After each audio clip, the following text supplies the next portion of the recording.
connection. Some people, I know like from you, there are some people who know Tujenge through other people, right? So try to talk to other people. Like, don't be ashamed of talking about opportunities, or maybe you get opportunities and then you'll be like, oh, if I share with him, they might select him and then reject me. No, it's not like that. If it's your choice, we're gonna make it. If it's not, even if you won't share with him, nothing will happen. So familiarize to share with people, because when you share with me, next time I will share with you. If you get something and then you tell me, oh, you know what? There's some application here. Even me, later we remember you. For example, like Saturday I will go in Rwanda to do internship. Is Olivier who shared that opportunity. Thanks to him though. So try to keep like in touch with people. Don't say like, okay, maybe my friend is going to Kenya and me I'm going to, let's say like USA. It's not like you who are going in USA, you are much better than them. No, they will get some opportunity you can learn from them. Just keep in touch. You never know what happens later.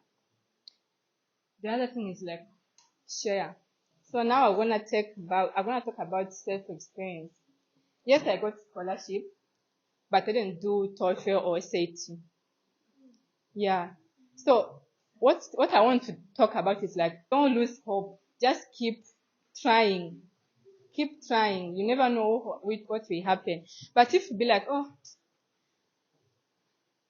I can't keep going, the opportunity won't find you. Just keep hustling. They will find you. The other thing is like, I got many rejections. I can't even count them. I'm telling you, that's the truth. I can't count them. But keep applying. Keep applying. Sometimes they will select you or reject you, but keep trying. Keep trying. As Carol said, I don't know if she sent you a flyer like about my project. I got funded soon. I'm gonna start my project of empowering women, like young girls, to be independent financially. So what I want to talk about is like, opportunity is not about job. It's not about internship or what. It's all thing about like which can impact you. So the opportunity I got that fund last year, I got it last year, but a year before last year, I applied and then they rejected me. So I didn't say like, oh, last year they rejected me, so there's no need to try again. But I tried and see, I got it. Okay, for our school, it's like, it's two universities in together. So first year, we study in this university, but the second year is like they merge the lectures. So we start from other universities. I got many like failure in that courses because it was like transition from my university to the other university. I remember, don't be afraid when you are failing. Just ask people help. I remember I asked in Carol, I sent her my essay. She looked at it and then she was like, no, what you are doing is not right. You might be penalized because you are just using plagiarism. Like, what I want to talk about this one is like, don't be afraid of talking about your failure, because people can advise you or can teach you how you can succeed. Yeah, the conclusion is like, I didn't stop even if I failed, even if I got many rejections.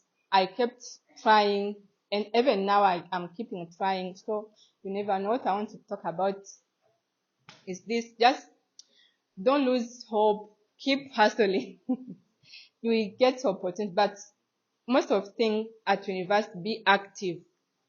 Try to be known by many persons, by many lecturers, because you never know. They might even send an application, but they'll be like, oh, we don't know this person. So if we send this person, she might not make it. Just try to be recognized. That's what I have. Thank you very much for listening. I hope you are doing well. So this is my short bio. I don't think if I have to. But anyway, I can just talk about it. I'm a final year student, recently graduated from Africa University in crop science. I'm a crop scientist. I'm MasterCard funded 2023 LA graduating class, and Tujenge Alumni from Cohort 1. I started in Vumilia there at Mohava, so it's a story. I worked as a project manager in the International Association of Students in Agriculture and Related Science at Africa University. And I did my academic internship at the Foundations for Farming. And I also received a certificate in recognition of attending the International Champion Training in Conservation Agriculture. And apart from that, my passion is for organic farming, and my intention, I wanted to initiate a modern school, a modern farm to train farmers to contribute to the development of our country or Africa at large. So today I'm going to talk about my research topic that I submitted for the requirement of the degree of Bachelor of Science in Agriculture and Natural Resource. So the title is The Effect of Organic Fertilizer. I used the vermicompost on growth, yield, and the quality of onions. So I think I wrote too much, but I will see if I can talk a little bit. Onions are like the most frequently cultivated species of allium. Out of 15 veg that are known by FAO, so onion comes second in terms of annual global production. And it's mostly commonly consumed in the tropics, and it is used every day. And it is also believed to have originated from Asia, in Turkmenistan and Afghanistan, where some of its relatives are still growing.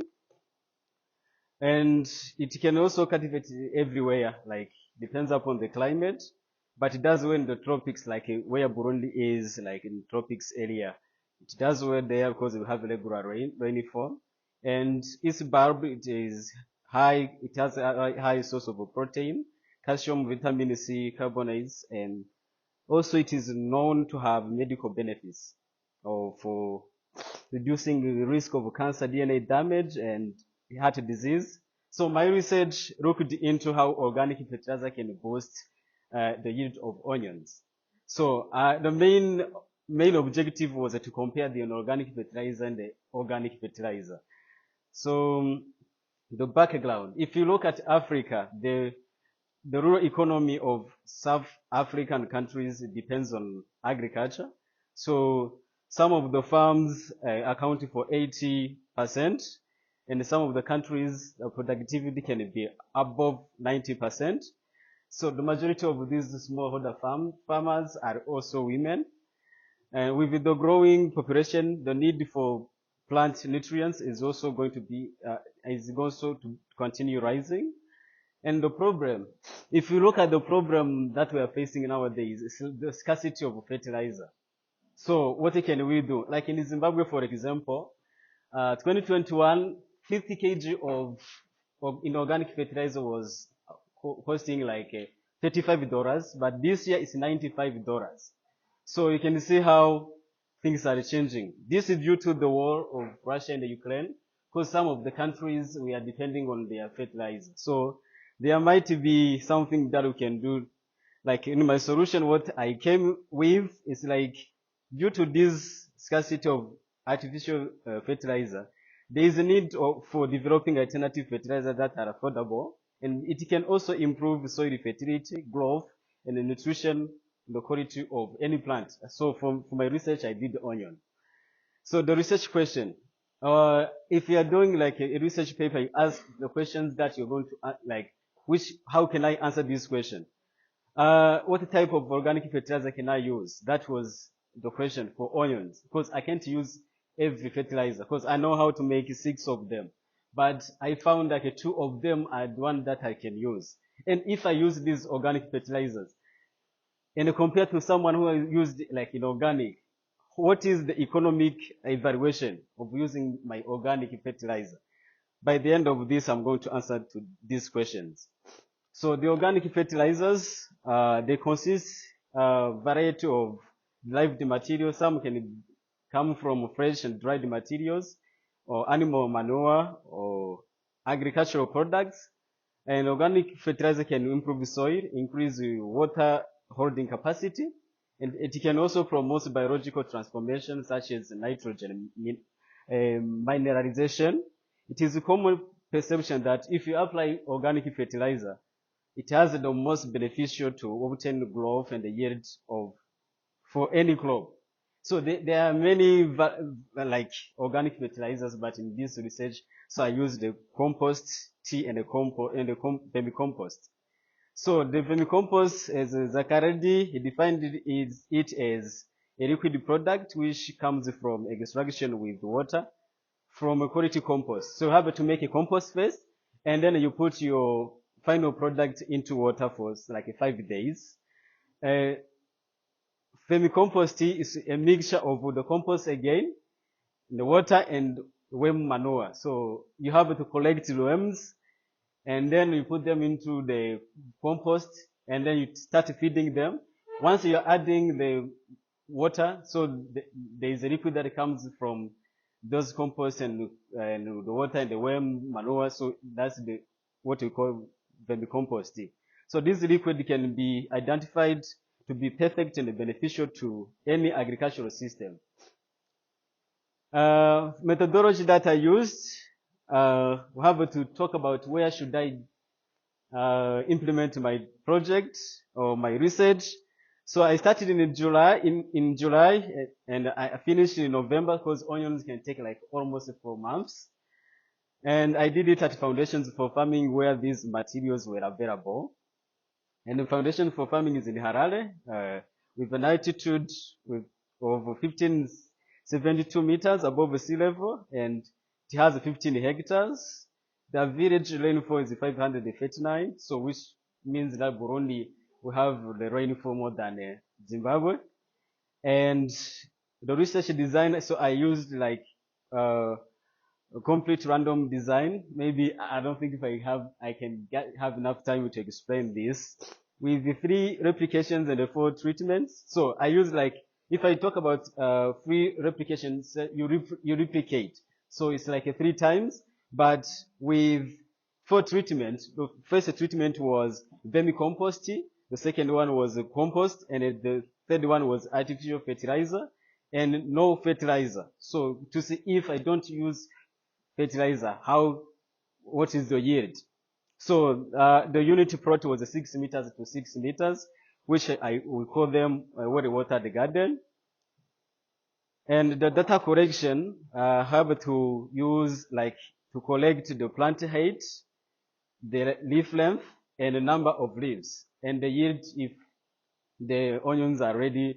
Then I measured per treatment how much did I get in kgs, and I estimated in hectares. So the analyzed data were shown in the tables and the figures. So we're going to see down here the result that I got in the discussion. So the soil that I used was acceptable for onions because it was a sandy loam with 50% of sand, 30% of silt, and 18% of clay, with the soil pH of 7.17. And the vermicompost and compost had a significant impact. So if I look at the fertilizer that I used, the vermicompost gave me more number of leaves than any other fertilizer. And you can see if you look at this figure here, like you see how tall the vermicompost tea was. Like this is the performance of number of leaves in week 1 in blue, and week 12 after transplanting in red. Leaf length, also the vermicompost also gave me like it recorded like 75 centimeters, followed by compost tea and the synthetic fertilizer, and the lowest one was no fertilizer because there was no influence. And this is the average of leaf length per treatment in week 1 and also week 12 after transplanting. So week 1 you can see is in blue and the other one is in red. The plant height, vermicompost tea also gave me the highest plant height, and the lowest one was in the no fertilizer. So this is how the performance of plant height in week 1 was, and in week 12 after transplanting. So the quality of yield, among all those treatments, the vermicompost tea was the best.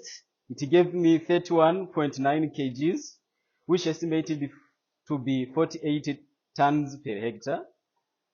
Compost tea was 19 kg, which was 28 per hectare. And inorganic gave me 14, which was 21.6 tons. And the inorganic fertilizer was the lowest, and you can't even sell them. So it gave me 2.2 per hectare. This is the yield achieved per treatment. If you look at the vermicompost, you can see how it was higher than any other. And the economic profitability, I think for everyone I can teach, I'm planning to train farmers soon. This is what I can talk about, because you can tell someone to learn from you, to learn something which is not profitable. So onion production for sales require like the soil management, the cultural management practice like labor. You need to be there every time. So my supervisor advised me like, you need to be there on a Monday and a Friday, because you don't know what is going to happen in the weekend. And you need to take care of your plants from Monday to Friday and see how the performance of my plants, my crops are. And among these treatments, if you look at the profit, there is a research that I wanted to do, because I had to ask in Mosikambare, where I asked how much was 1 kg. So you can look at the Zoom price check also. 1 kg of onions was like $0.7. This is the table that shows the profit and the net profit analysis. Here is the treatment and the yield, the returns, like how much money I got per hectare, and cost of goods sold, like how much did I use, and the gross profit, expenses, and the net profit. Among all of these ones, the vermicompost gave me a net profit of 29,557, and the compost gave me 15, and inorganic fertilizer gave me 10,000, and for the control there was a loss of 559. So the discussion, and I concluded, like, if I use all these organic fertilizers, if I'm teaching any farmer, should I tell them to use organic fertilizer or inorganic? When comparing the effect of organic and inorganic fertilizers on onion production, the organic fertilizers gave me the vegetative growth and the higher yields. If you look at how the leaf length was, the plant height, everything was higher than any other fertilizer. So several other researchers also reported the same result, and organic fertilizer showed also the possibility of giving the highest economic profitability. If you look at this table, you can see how the organic fertilizer gave me like the highest profit. And as a result, I concluded that instead of using synthetic fertilizer, which is no longer available at the market because it is very expensive, and it contains also chemicals, so organic fertilizer can be used to produce a higher yield that are free from dangerous chemicals. Thank you.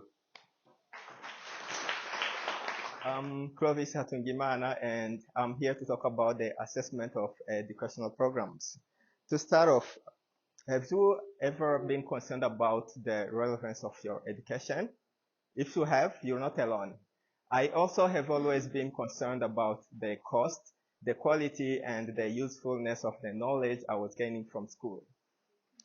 Over the years, there are so many things I was concerned about, such as large class sizes and seeing students taking up jobs which are completely unrelated to their fields of study. I never wanted to go to school, and later realized that I wasted my time and money. So to put this in context, Brass and many other authors point out to criticism our educational systems face for not delivering desired educational outcomes. For example, parents and students, they want to see mastery beyond average. Employers, they want to see highly skilled workers right after graduation, which is insane. And so over the years, there have been changes and innovations in the education sector to address the various criticisms. And some of the changes are like a shift to liberal arts education and emphasis on experiential learning and individualized learning. However, issues seem to rise one after solving the other, and there have always been concerns over the sustainability and efficiency of our education systems. And this is where the research question for my thesis comes in. How do we know educational programs are effective? First, let's define the key terms. According to UNESCO Institute for Statistics, an educational program is a sequence of educational activities designed and organized to achieve predetermined learning objectives over a sustained period. And these programs are usually certified. So training programs are examples of educational programs. Swimming lessons are not. So now, the next term is effective. So the word effective means different things depending on who is asking the question. For example, for educators, effective means that students are able to demonstrate the program's learning outcomes. But for parents and students, effective may mean getting a good paying job or simply gaining knowledge for other personal purposes. Now, how do we know educational programs are effective? For the exploration of this question, my thesis is divided into 4 main chapters, 2 of which I focus on in this presentation today. And in these 2 chapters, I talk about the importance and issues of monitoring and evaluation in enhancing education, high quality education. So a look into the theory of monitoring and evaluation reveals that monitoring and evaluation is a field that provides evidence-backed answers to questions such as what works, what does not work, why, and what can or should be done for better management and enhancement of quality education. As you can see on the graph that I made, monitoring and evaluation looks at educational program and compares the observed results, like what's happening like in the real world, versus the expected results. And it provides answers to questions related to the relevance, efficacy, and efficiency of an educational program. However, the look into the theory of monitoring and evaluation also reveals that there is a lot of literature on monitoring and evaluation, but there is lack of clarity on the principles of monitoring and evaluation. A quick search online will yield different results depending on who is the author. So this actually leads to different organizations adopting their own principles because there is no set list of these. And this is good because any organization can can assess its program. So the issue actually is here. So there are different educational institutions that refer to monitoring and evaluation using different names, such as program evaluation, program assessment, program monitoring and evaluation. And these names mean different things in different contexts. And this confuses professionals, especially the young ones in the field of monitoring and evaluation. And another issue with the field of monitoring and evaluation is there is lack of public access to monitoring and evaluation processes due to concerns over the privacy and confidentiality. And so this actually is a setback to someone who wants to look at how monitoring and evaluation is done like in different organizations, because like it's hard for them to get access to those processes. And this is an issue that I faced. So to address this challenge, I conducted a case study on 3 educational institutions. So the first institution is Quest University Canada, which is my university. And so this provides a Bachelor's of Arts and Sciences program. And I worked as a curriculum research assistant, where I collaborated with the curriculum committee to design and conduct a research whose aim was to assess the whole program at Quest University. The second institution, which is Menya Accelerator, it's based in Burundi. This provides mentorship opportunities, and it trains young, like Burundian students in entrepreneurship and practical leadership.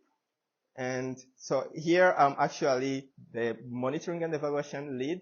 This means that I design and supervise all the activities related to the assessment of the program at Menya Accelerator. And the third organization is My Home Stars. It's based in Uganda. And this aims to foster curiosity and passion for learning through board games. And here I'm a volunteer, and I'm collaborating with a diverse team of professionals to assess the program at My Home Stars. For the sake of time, I will talk about a couple of my findings. There are so many in my thesis. So some common practices, monitoring and evaluation practices. So the purpose, like the assessment of a program has to have a purpose. For example, like if you want to gain attention of donors or attention of students. So those are 2 different things. So having the purpose, that's one practice that like almost every institution has. And the other one is monitoring and evaluation has to have questions that lead the assessment of the program you want to assess. And these questions are different from the ones you ask in a survey or in an interview. So mainly these questions usually are like, what do we do better? What can we change? What doesn't work well? So these are actually, so that's why these are lead questions and are different from the ones you can have in the survey or interview. And so importantly, so my finding, I was focused on how these practices are similar or different in like across the 3 programs. And what I found, like they are really different, even though they are like the same practices. And this actually confirms the idea that monitoring and evaluation is flexible, and any organization can conduct the assessment of its program, which is good.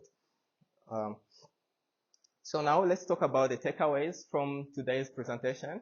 So we have seen that there have been issues in the education sector, criticism, and there have been changes and innovation to address the various criticism. However, like issues seem to rise one after solving the other, and there have always been concerns about the relevance, efficacy, and efficiency of our educational systems. We also saw that monitoring and evaluation is a field that comes like to help and provide evidence-backed answers about like what works and what does not work and how we can better manage our programs. However, we also saw that there are challenges and issues in the field of monitoring and evaluation, such as the lack of access to monitoring and evaluation processes and the use of different names to just to refer to the assessment of the programs. And however, scholars still perceive monitoring and evaluation as essential for program management and like enhancement of quality education. So I talk more about this in my like my thesis, and if you want to learn more, you can you can read my thesis, and this is where I stop my presentation. Thank you. I see my name is Olivier Nifasha, and I'm a Tujenge Alumni, and also, but I'm studying international business and trade at African Leadership University in Rwanda. So a little bit about my bio. So I've been working with different organizations, companies such as CABC. This one is the Center for Analytics and Behavioral Change. I've been working with BioCo as a research intern. So I've been working with the SAEB, Social Actions for Environmental Protection and Biodiversity Conservation. So this one works similar with like BioCo, which is a biodiversity conservation organization. Both of them are working in Rwanda, are operating in Rwanda. So I've been involved in different fields, even though I'm studying international business and trade. So my passion is about how we can transition business and link them to the conservation area, especially nature conservation. So, but today I'm going to talk about vertical farming technology for future agriculture, especially a hydroponic system. So, as you can see, vertical farming is when you cultivate crops, but vertically, but they have different systems.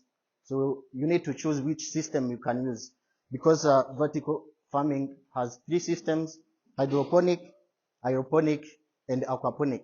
So it depends which one is easier for you to operate or to use. So I chose this hydroponic system because we want to challenge traditional farming. Why do we want to challenge this traditional farming? Because we have seen some problems that this traditional farming is facing, but I decided to call this initiative Olifarm Burundi. So as you can see, it's a project in agriculture which aims to provide high quality products. So there are some products that you can cultivate by using this system, hydroponic system, but when you want to cultivate these products by using the traditional farming, you're not gonna get the same outcomes. But if you use this system, so you see a good output. So this is all about this initiative that I call the Olifarm Burundi. So we wanted to use this technique, just the hydroponic farming, to get a system which is sustainable in agriculture. So let's look at the problem. So as you can see, the climate change does not end. And there is no way you can end this climate change. But we can adopt some strategies to mitigate this climate change. So people or population is growing. So they are using the area in which they want to build their houses to just cultivate.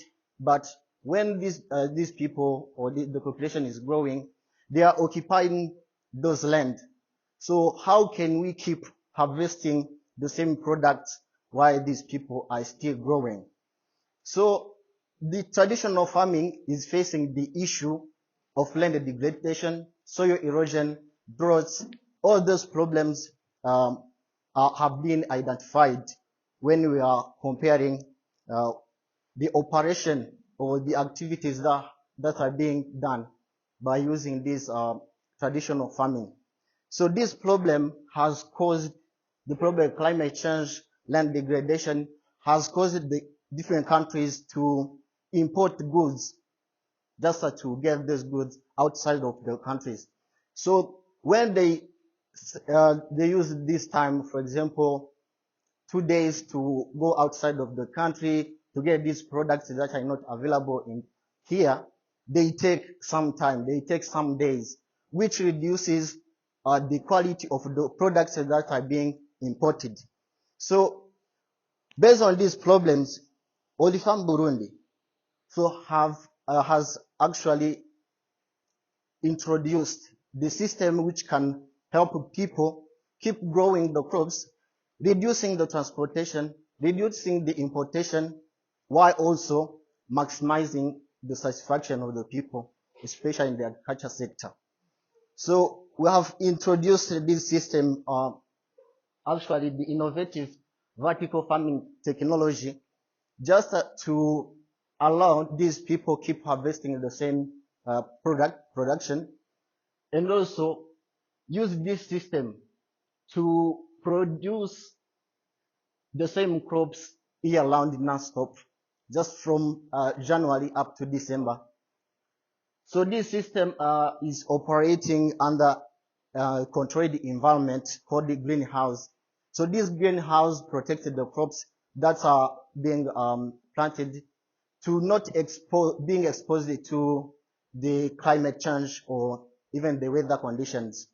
So we have seen that this system will help grow the crops that are free from pesticide, because this greenhouse is built in a such way that it can protect outside invaders, which can come into the crops and destroy their lives. So this system has been exposed to a potential of building a system or an environment where we can have the production which is 2 times faster or 3 times faster compared to the people who are growing crops by using traditional farming. So who can benefit from this product or from this system? So we are targeting those people who have capitals, but we are targeting them just in 2 years from now, because we want to show them what we have done, and then if they have enough capital, they can start the same technology in their backyards, for example, or in their homes. So also we target the people who can secure or have shown the interest in agriculture and wants to improve the technology that is impacting the agriculture sector. So apart from that, we didn't forget about the consumers. Even these consumers will benefit from this system or for this initiative. So the retailers, those people who go outside of the countries or in the local areas to just import these products, we are actually targeting them in a such way that these greenhouses are built around the area of their operations. So these people will benefit from this initiative. So we didn't forget about those people living here in the cities. So, for example, these department stores, supermarket, food companies, hotel and restaurants, who will come to buy from us these products that are free from pesticide and of high quality.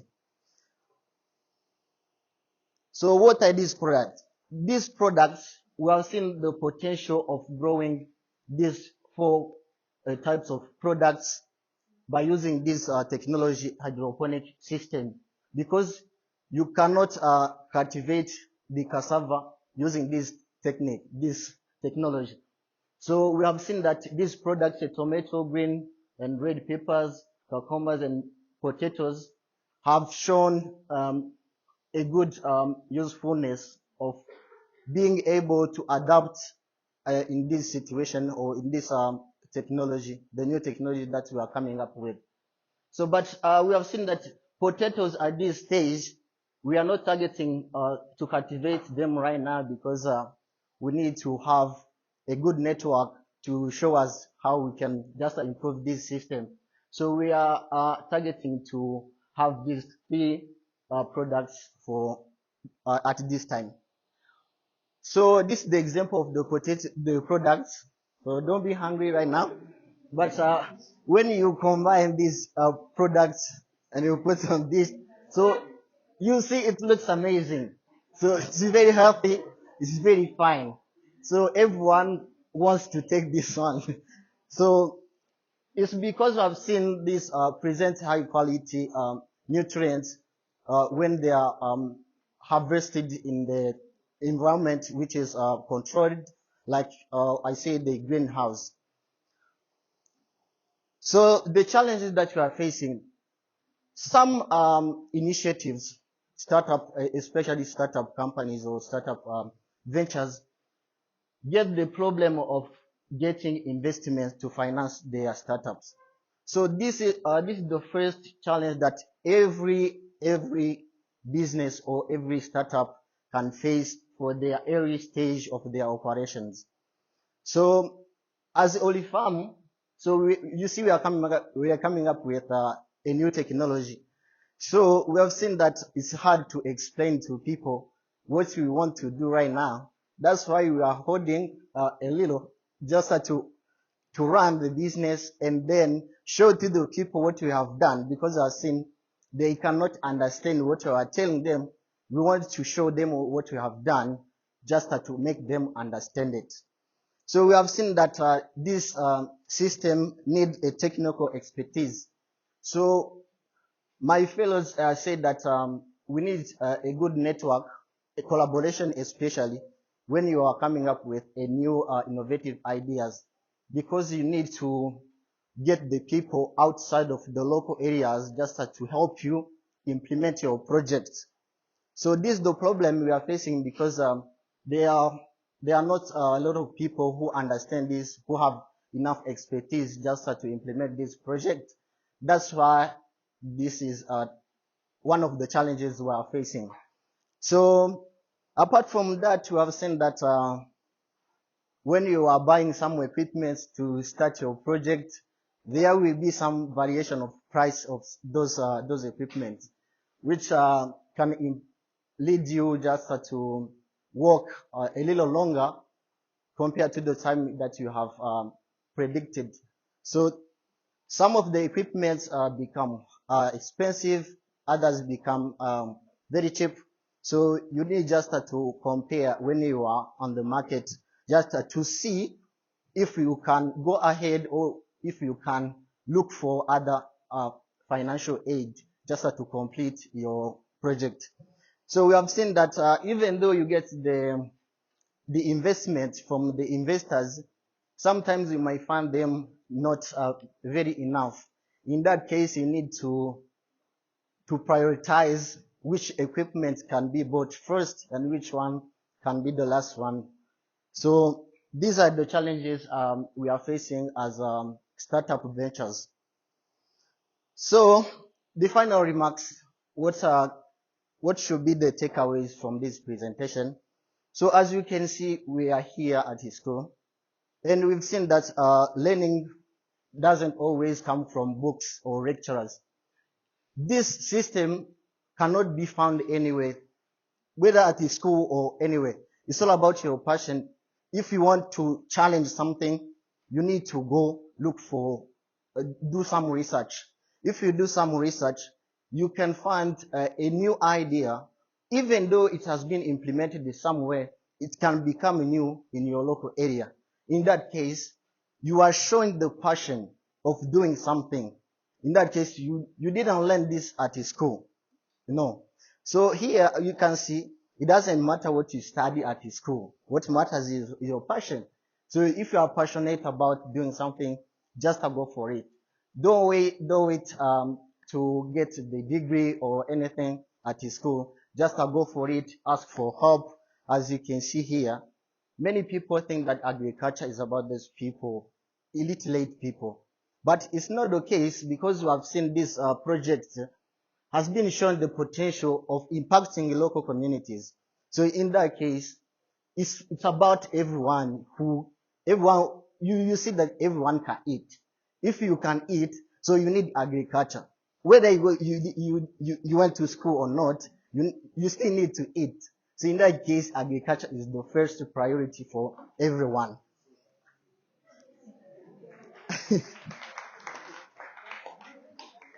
So apart from that, if you are doing something and you get stuck somewhere, like these ventures who are coming up, so just go for help, ask for help, network, go look for coaching, mentorship, or ask for feedback, because you are not always right. Sometimes you need to hear from other people. In that case, go for just look for people who can help you, who can make your venture improve, or who can help you just add something or subtract something from what you have done. So you don't need to be afraid of asking questions, as my fellows said, because if you didn't ask, you never know anything that might happen after. Thank you so much. That's all about my presentation. I said that I can now make like 6 organic fertilizers, which is compost, vermicompost, confit tea, banana peel tea, and what is the other one? Chicken manure soup. So all of these ones, they have shown that they are not harmful, and they can help our soil to have like to keep our soil fertile.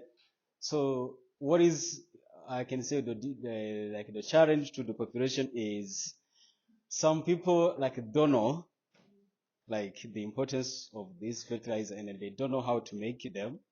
So it will take time, maybe have a training to show, have like a facts. Like I'm now on the field. I want to start training people. I want to start like a farming, and then I will just have to show people how the fertilizer is working on the field.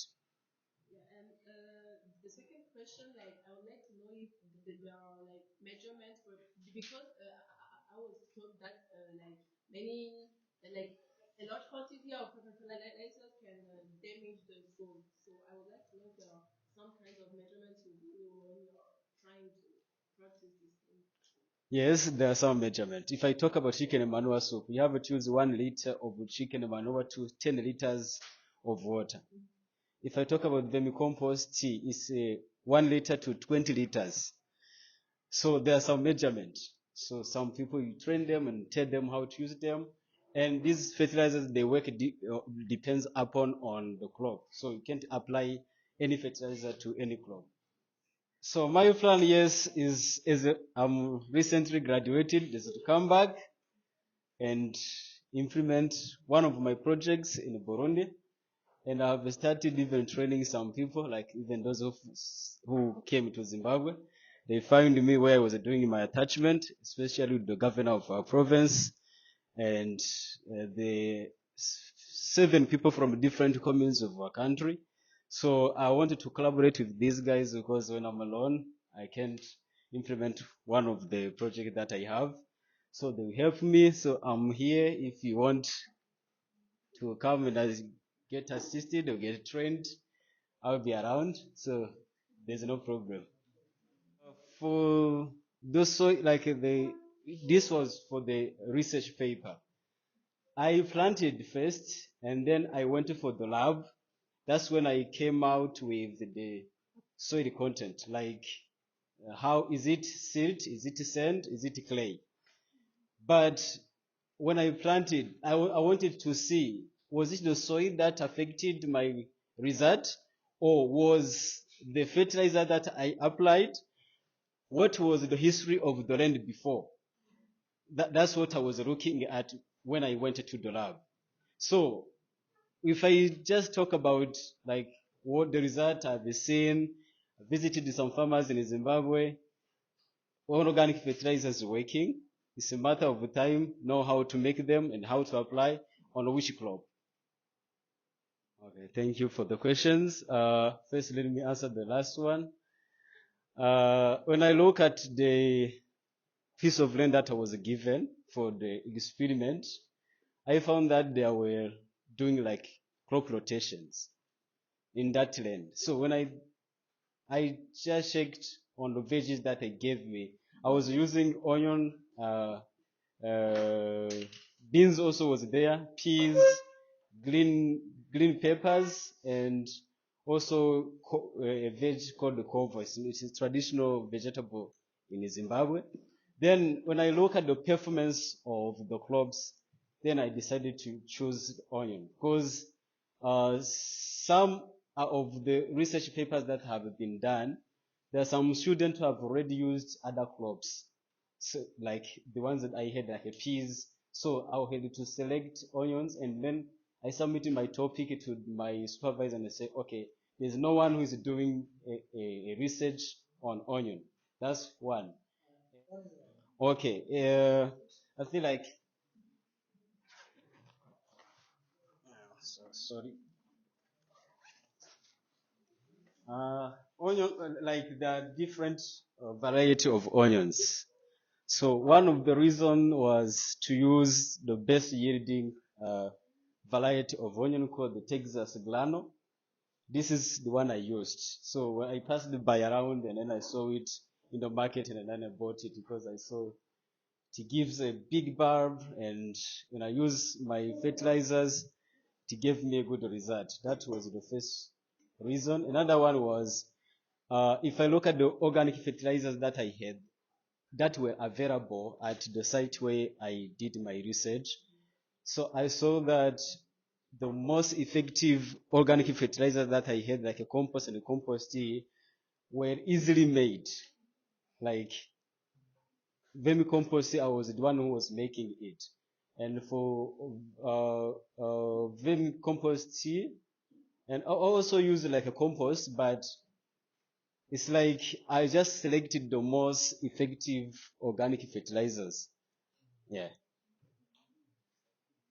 Okay, let me answer your question. First of all, if you have doubts, maybe we can just one day visit my home village. I have started making what called chicken manure soup. I took like 40 kgs, put into a drum of 12, like 200 liters. That one, you can use it more than like 3 years. It's a matter of buying the chicken manure, put into the drum with water, and then just dilute every time you wanted to use it. It's the same as vermicompost. I'm trying to, this week they have started building a small house where I will be feeding the worms. So this one, it will give me fertilizer every time, every week that I want to use it. For the other one, compost, you need to make a compost. It takes like 2 months, 8 weeks. Then the compost will be ready. If you want more compost, you just make one today, and then just wait for the week because you have to turn them. Have to wait for next week, and then make another one after the week, and make another one until one is ready and another one is almost ready, and you can use them like that. So vermicompost tea can be used on veggies and the chicken manure soup too. But chicken manure soup, it has more nitrogen. You can also use it for maize. And that one, it has proven that you can then harvest more than 10 tons or 15 tons per hectare. And conflict tea or banana peel tea, they are the same. So you want to make a fertilizer that can give you like phosphorus. That one, you can apply it to leguminous crop like beans and peas, any leguminous crop. And for another one like compost tea, I use it like a fertilizer, but it's not a fertilizer. It's a foliar application for treating insects that have attacked your crops. But it also has like a phosphorus and nitrogen. So for the onions, it was good, like it had good performance. So don't worry if you want to use the fertilizers, you have to make them, and then you can use them anytime you want. It's not like that. If you eat it today, you need more food tomorrow. So if you plant your beans, use your comfrey tea, and then next season, to plant maize, the fertilizer used for the beans is not the same that you will need for the maize. So the beans have already taken the nutrients that it needed. So you gave the fertilizer for the beans, then the beans have taken their fertilizers. Then you plant another crop, because we are trying to teach people how they can use crop rotations. If you plant beans this year or this season, next year don't plant beans again, because there are some diseases that the beans might have have. Like nowadays we are just using crops like hybrids. Those hybrids they are coming with diseases because they remove some genes. If they remove some genes, maybe they are trying to see if they can be variety of hiding variety which is tolerant to certain diseases. They just use chemicals. So these chemicals, they can come up with the diseases. So if you plant beans again, so you can see the yield will not be good. So if what I can try to tell you is, if you plant any crop this season, don't plant the same crop again. That's how you can also try to make, like, to apply different fertilizers. It won't stay there because the crop you have planted has already taken its nutrients.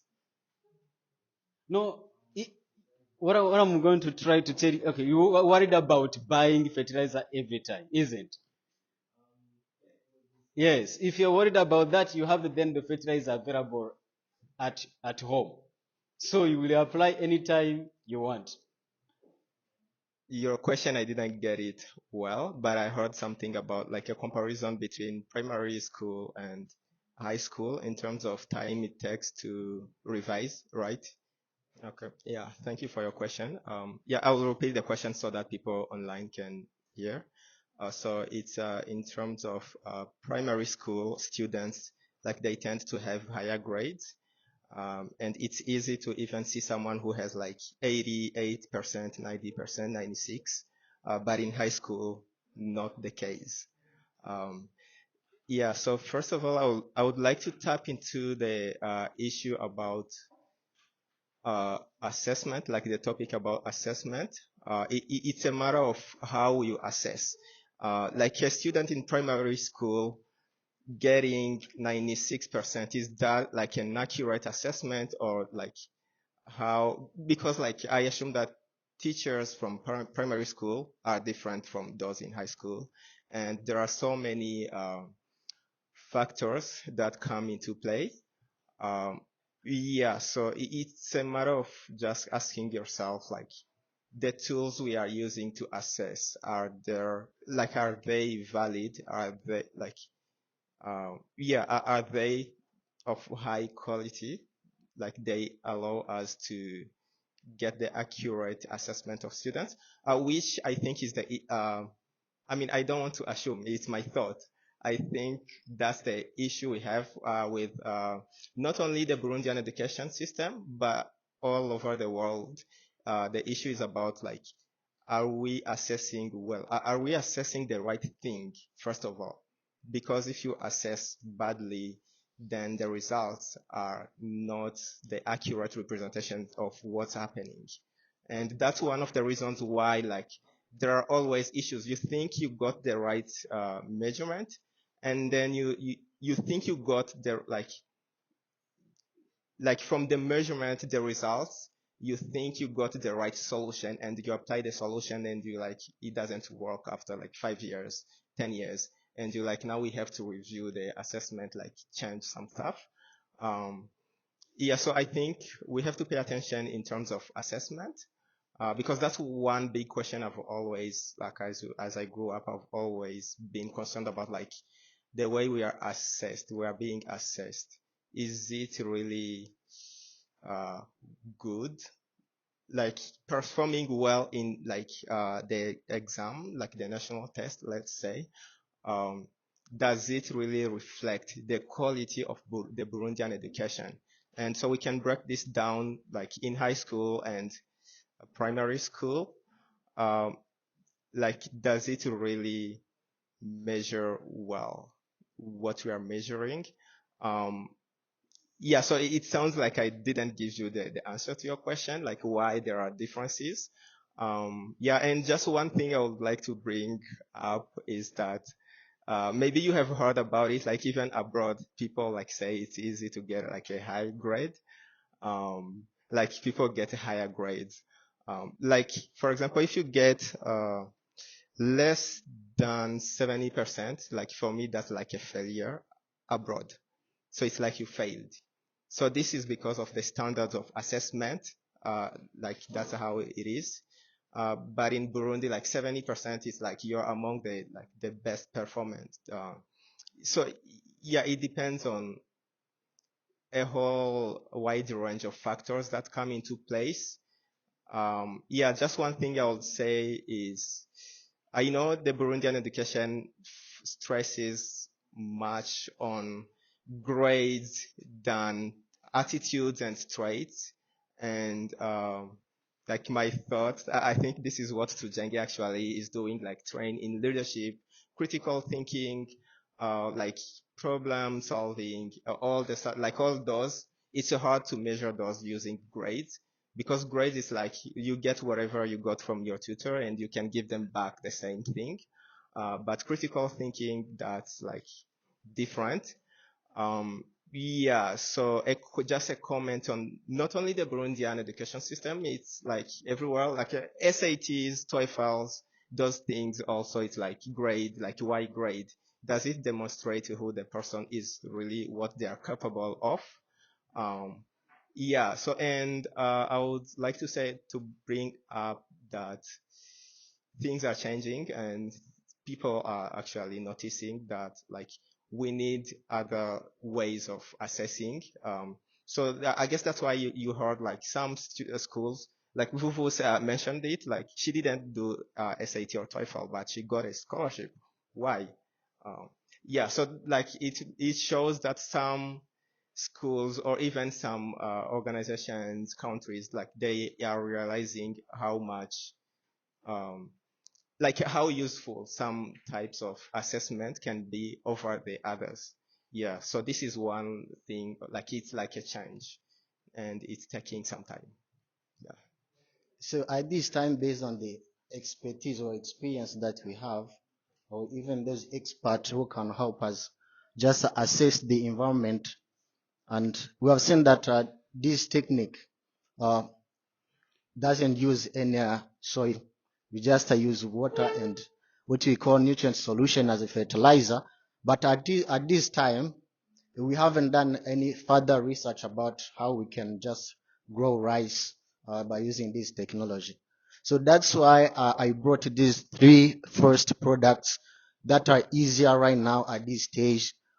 These products are easier to grow based on this, the research that we have done, and based on the information that we were given by the expert. Okay. So let me start about like the experience right here to Tujenge. It was not kind of rejection, but kind of, yeah. It was time like other people who were performing well in class, they were preparing SAT or TOEFL.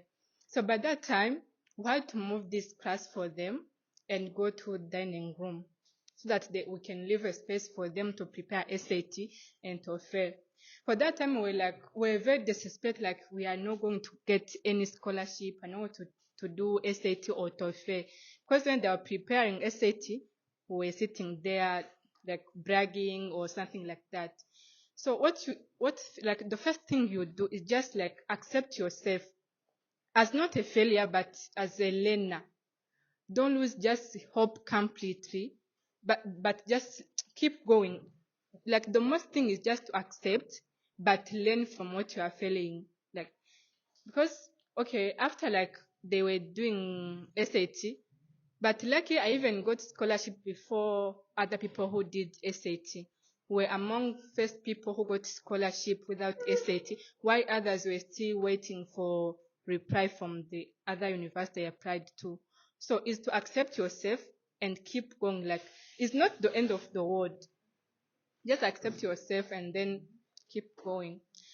And about the project, I just focus on my experience because like like how people talking about Muslim girls is like when you finish your high school or primary, it's likely to get married.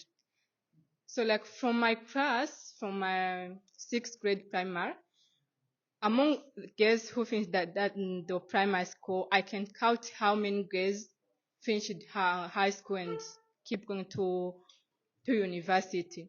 So I was like, what the problem? Last year I did a project for like a seminar, like to study together with other girls, what is the real problem? And then we found out that it's poverty.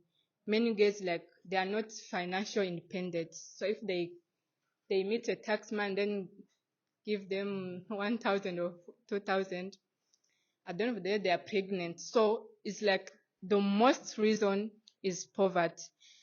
So the solution I came up with is just teaching them how they can do crochet or decorate something and then sell them. But as is a social enterprise, we have to make the living, because we can't sell it and then give all the money, but we have some percentage to keep and then some percentage for them to learn, to earn. That's how the social enterprise will survive. And then they will get some percentage of what they made. That's my project. The targeted are those young girls who are not very financial. Or African Leadership College in Mauritius, but my scholarship is through MasterCard Foundation. So this system, the vertical farming, especially hydroponic system, actually is built in a controlled environment. So you control every action. So if you are pouring water and you mix with the nutrient solution, so you don't need any weather condition in that case. So whether it's sunny, for example, in the summer, you will still have an opportunity to keep growing crops. So it doesn't matter in which weather we are. So in which weather or any problems of what can I say, the weather issues that we are facing in that case, in the time that you are growing crops. So you control everything. So these crops that I have shown you, so are easier to grow anytime. So it's up to you to say, okay, at this time I'm going to grow tomatoes. In this time, let me just grow tomatoes in this space. So let me grow cucumber in this place. So it doesn't matter, because these products does not, these crops are not affected by the weather conditions. So I don't know if I show you the machine here. It's called water pump machine. So the water pump machine has what we can call the refrigerator. So if the water is very hot, it can make it very cold, just to keep the humidity, just to keep the temperature of the water we want in that system. So that water pump machine can just reduce the temperature or increase the temperature if it is sunny or if it's raining. So because that machine press the water from the ground where we just dug the hole, we put the water inside, and we just connect the water and the machine using the plastic pipes. So these plastic pipes are used just to circulate the water from the machine up to the crops that we are growing. So it doesn't matter in which situation, in which way that we are.